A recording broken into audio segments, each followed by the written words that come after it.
अशोक खरातला अटक तर झाली. आता मोठमोठे जे अधिकारी आहेत किंवा मोठमोठ्या पदावरचे जे काही माणसं आहेत ते सुद्धा याच्या संपर्कामध्ये होते आणि त्यांचं नेमकं काय होणार. त्याचबरोबर राजकीय वर्तुळामध्ये खूप मोठ्या अशा ज्या काही मागण्या सुद्धा होत आहेत की अशोक खरातांसोबत ज्या ज्या लोकांनी फोटो काढले त्यांनी सुद्धा या ठिकाणी राजीनामा द्यावा. त्याचबरोबर अशोक खरातला जे जे कोणी भेटले त्यांची HIV टेस्ट या ठिकाणी जे काही सरकारनंच करून घ्यावी असं विजय वडेट्टीवार सुद्धा म्हटले.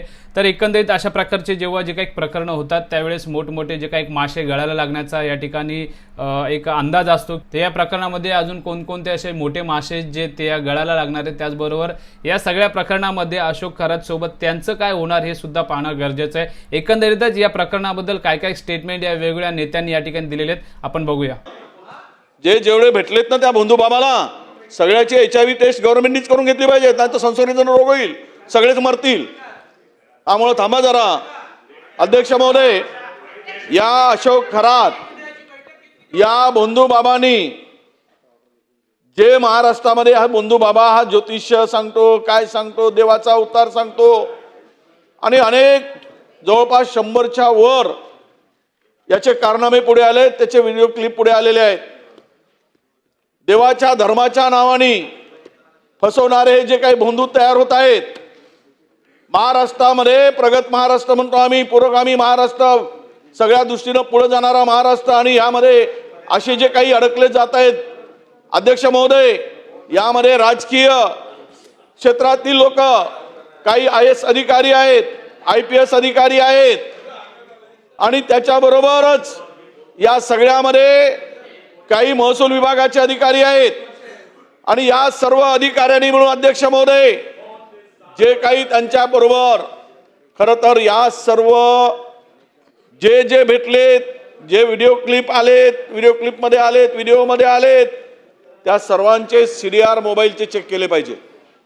या सर्वांना जे घाणेरडं कृत्य, अशोभनीय, म्हणजे हा अशोक नावाचा जल तयार करायचा, अशोक, आणि काही लोक तर ते अशोक जल घ्यायसाठीच जायचे.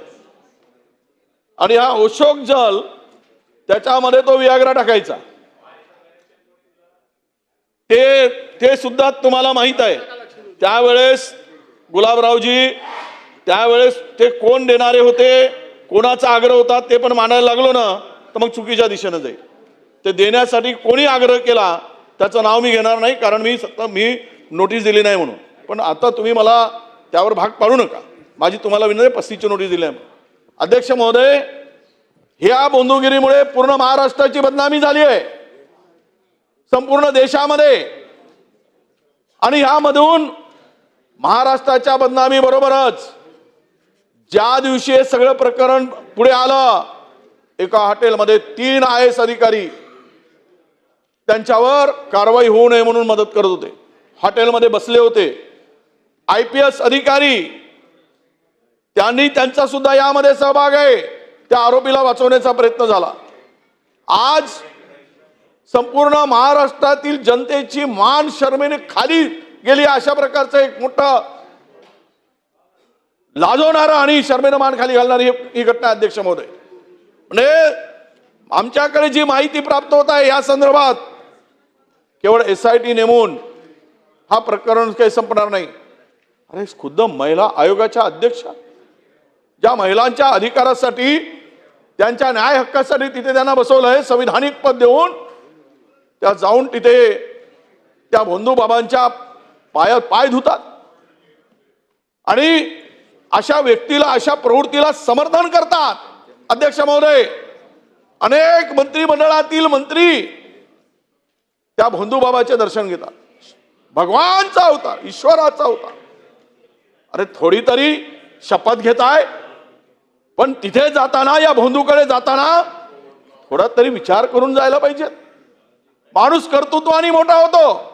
अध्यक्ष महोदय, हात दाखवून, बंधुगिरीवर विश्वास ठेवून, ज्योतिषावर विश्वास ठेवून माणूस मोठा होत नाही. पण काही लोकांनाही सवय लागली, तांत्रिक, मांत्रिक,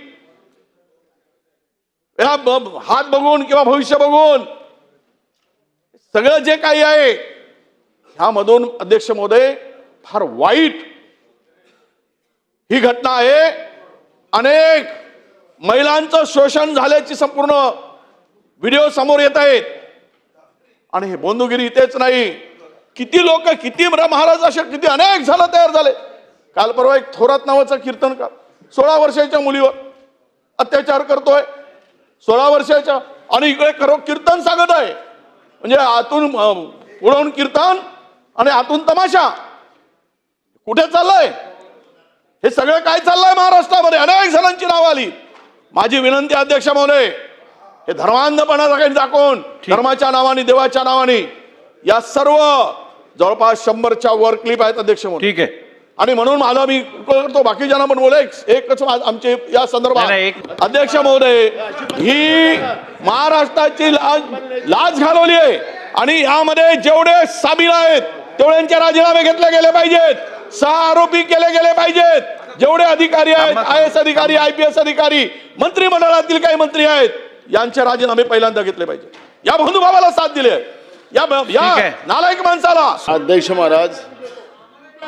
अध्यक्ष महाराज, मी तुम्हाला मदत करायसाठी उभा याच्यासाठी बोललो. विजय वडेट्टीवार साहेबांनी जी काही भूमिका या ठिकाणी मांडली, मी त्याला काही आता रिपीट करणार नाही. सभागृहात बसलेले मंत्री असतील, आमदार असतील, सगळे दोन्ही बाजूचे, इव्हन महाराष्ट्रातली जनता असेल, अध्यक्ष महाराज, या बंधुबाबामुळे महाराष्ट्राची बदनामी झालेली आहे. महाराष्ट्राची बदनामी झाली अध्यक्ष महाराज. विधवा महिला असतील, गरोदर महिला असतील, लहान मुली असतील, यांच्यावर झालेलं शोषण, ते ओशोनो काय ते पाणी पाजून काय असेल ते, त्याच्यामध्ये अध्यक्ष महाराज मी आपल्याला विनंती करतो, अध्यक्ष महाराज, तो तुमचा अधिकार आहे, तुम्ही निर्णय दिलेला आहे. मी तुम्हाला अध्यक्ष महाराज सांगतो, सभागृहाचं श्रेय घेतलं ना तुम्ही अध्यक्ष महाराज. 101च्या आधारावर चर्चा लावा अध्यक्ष महाराज, आणि याच्यावर एकदा चर्चा होऊ द्या. मी तुम्हाला विनंती करतो अध्यक्ष महाराज, या पापामध्ये त्या खुर्चीचा कुठेही संबंध येत नाही. हे महाराष्ट्राच्या इज्जतीचा प्रश्न आहे. या बंधुबाबांनी ज्या पद्धतीनं या महाराष्ट्राला बदनाम केलं, महाराष्ट्र आपल्याला माफ करणार नाही अध्यक्ष महाराज. अधिवेशन चाललेलं आहे आणि म्हणून या ठिकाणी ही चर्चा होणं गरजेचं आहे अध्यक्ष महाराज. याचा सोक्षमोक्ष लागणं गरजेचं आहे अध्यक्ष महाराज. कोणी पाणी दिलं, काय झालं, त्याच्यावर सगळी चर्चा झाली पाहिजे अध्यक्ष महाराज. पण मी काय झालं त्याला मी काहीच नाही. माझा तो तुम्हाला सवाल आहे, माझा सवाल आहे. महिला अध्यक्ष ज्या होत्या चाकणकरला, त्यांना राजीनामा दिला. मग ज्यांचे फोटो आले त्यांनी राजीनामे द्यावेत ना अध्यक्ष महाराज. मला त्याच्यावर चर्चेत जायचं नाही. मी अध्यक्ष महाराज तुम्हाला मदत करायला उभा हो.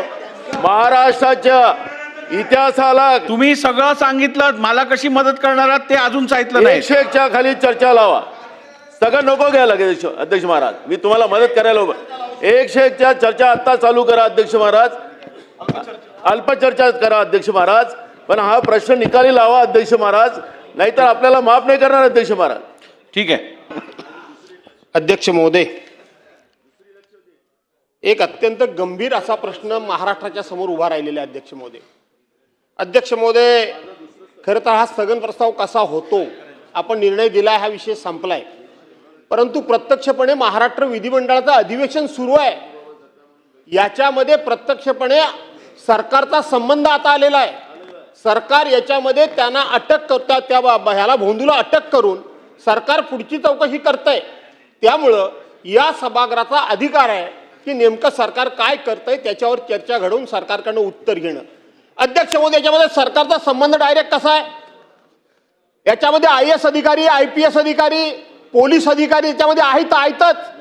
सगळ्या पक्षाचे त्याच्यामध्ये लोकप्रतिनिधी आहेत. मी कुठल्या एका पक्षावर बोलत नाही, सगळ्या पक्षाचे लोकप्रतिनिधी आहेत, मंत्री आहेत त्याच्यामध्ये. या सगळ्या उद्योगामध्ये अध्यक्ष महोदय मंत्री आहेत. अध्यक्ष महोदय, पावसाळ्यामध्ये असाच एक प्रश्न उपस्थित झाला होता की नाशिकच्या एका हॉटेलमध्ये काही मंत्री हे अशा पद्धतीचे उद्योग करतायत आणि सरकारच्या वतीनं स्टेटमेंट केलं जातं की याच्यामध्ये कुठल्याही प्रकारचं तथ्य नाही. सरकार कुठल्याही विषयाच्या शेवटात जाण्याच्या अगोदरच आपलं मत मांडतं. त्यामुळं सरकारकडून एक प्रकारचा त्या विषयामध्ये त्या चौकशीमध्ये अडथळा निर्माण होतो आणि चौकशीचा दिशा बदलते. अध्यक्ष महोदय, आम्ही पुरोगामी महाराष्ट्र म्हणायचं, आम्ही या ठिकाणी अंध निर्मूलन कायदे आम्ही सभागृहामध्ये तयार करायचे, आम्ही छत्रपती शिवाजी महाराजांचे वंशज म्हणून आम्ही सांगायचं, आम्ही जरा काय झालं की लोकांना गोमूत्र पाजायचं आणि आता त्या बुवाचं मूत्र प्यायला जाता तुम्ही? लाजा वाटत नाही या महाराष्ट्रामध्ये, पुरोगामी महाराष्ट्रामध्ये असे उद्योग करायला? भूत बाबा ज्या छत्रपतींचं नाव घेतात त्यांनी अमावस्या कधी बघितली नाही, त्यांनी पौर्णिमा कधी बघितली नाही, त्यांनी पितृपक्ष कधी बघितला नाही, त्यांनी कुडबुड्या ज्योतिषी कधी बघितला नाही, गंडे दोरे अंगठ्या खडे हे कधी बघितले नाहीत. हे उद्योग कशाला करायला हवेत तुम्हाला अध्यक्ष महोदय? काय या माबाला लागता तुम्ही? तुमचा आदर्श लोकांनी समोर ठेवायचा, तुमचं अनुकरण करायचं, तुमचा आदर्श डोळ्यासमोर ठेवून आपलं जीवन जगायचं. त्या लोकांकडून जर अध्यक्ष महोदय हे उद्योग होत असतील तर अध्यक्ष महोदय सरकारनं या विषयामध्ये गांभीर्याने भूमिका घेतली सन्मान्य पाहिजे. सदस्य मला माहित आहे हा विषय अगोदर विजय समोर आला वडेट्टीवार होता. साहेब, ही SIT सन्मान्य वगैरे सदस्य ठीक आहे, मी सांगतो. आणि म्हणून अध्यक्ष महोदय आपण हा विषय गांभीर्याने घ्यावा अशी माझी सन्मान्य विनंती आहे. तर अशोक खरातने अशा प्रकारची जी काही चुकीची कामं केलीत आणि त्याचबरोबर बऱ्याच लोकांना त्यांनी फसवले, खास करून महिलांना. तर मित्रांनो, अशा या भोंदू बाबाला, अशा या अशोक खरातला कशा प्रकारे शिक्षा द्यावी हे कमेंट बॉक्समध्ये नक्की सांगा. आणि जर तुम्ही नवीन असाल तर चॅनलला सबस्क्राईब करा आणि व्हिडिओला मात्र शेअर करायला विसरू नका. तर पुन्हा भेटू अशा एका नवीन व्हिडिओसोबत. तोपर्यंत नमस्ते, जय हिंद, जय महाराष्ट्र.